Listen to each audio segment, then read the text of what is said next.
Welcome to our Maha Periyava களஞ்சியம் channel. இன்னைக்கு நம்ம மாசி மகத்தில் புனித நீராடலுடைய பலனை தெரிந்து கொள்ளலாம்.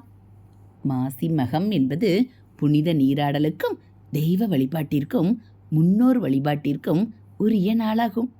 வருண பகவானுக்கு சிவபெருமான் அருள் செய்த தினம் என்பதால் இந்த நாளில் சிவனை வழிபடுவதும், பூமியை காப்பதற்காக திருமால் வராக அவதாரம் எடுத்த தினம் என்பதால் பெருமாளை வழிபடுவதும், தட்சனுக்கு மகளாக தாட்சாயினியாக பார்வதி தேவி அவதரித்த தினம் என்பதால் அம்பிகையை வழிபடுவதும், முருகப்பெருமான் தன்னுடைய தந்தை ஈசனுக்கு மந்திர உபதேசம் செய்த நாள் என்பதால் முருகன் வழிபாட்டிற்கும் உகந்த நாளாக இந்நாள் கருதப்படுகிறது.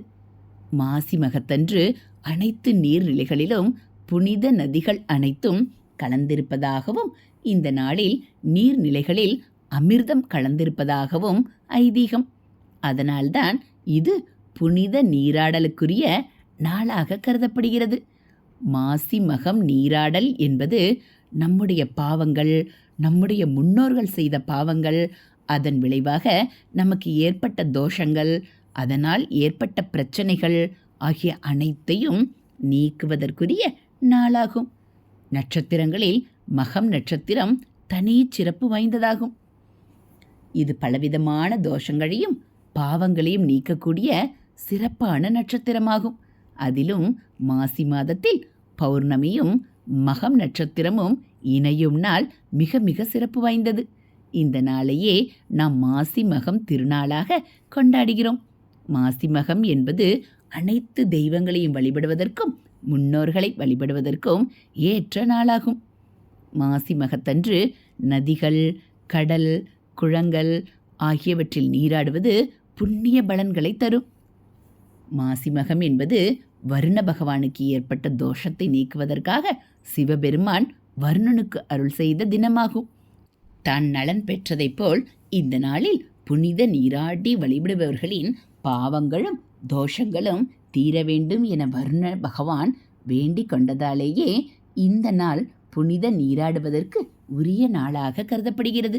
அதே போல கோவில்களில் தீர்த்த உற்சவம் இந்த நாளில் நடத்தப்படுவதும் வழக்கமானது.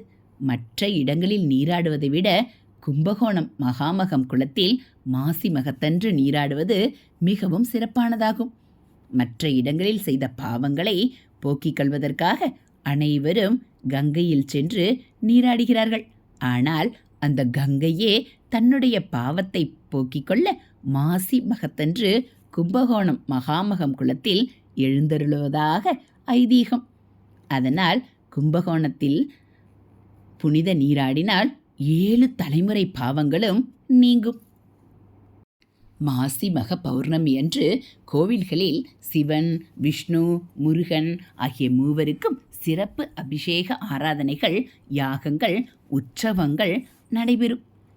மற்ற மாதங்களில் வரும் பௌர்ணமி தினங்களில் விரதம் மேற்கொள்வதைப் போன்றே மாசி மாத பௌர்ணமி தினத்தன்றும் விரதம் இருந்தால் சிறப்பான பலன் கிடைக்கும். மாசி மாத பௌர்ணமி என்று சத்யநாராயண பூஜை செய்வதும் மிகவும் சிறப்பு. இதுபோல் ஆன்மீக தகவல்களை நீங்கள் தெரிஞ்சுக்கணும் அப்படின்னா மறக்காமல் நம்ம சேனலை சப்ஸ்கிரைப் பண்ணுங்கள். கூடவே பெல் ஐக்கானையும் கிளிக் பண்ணி ஆளுங்கிற பட்டனையும் அழுத்திடுங்க.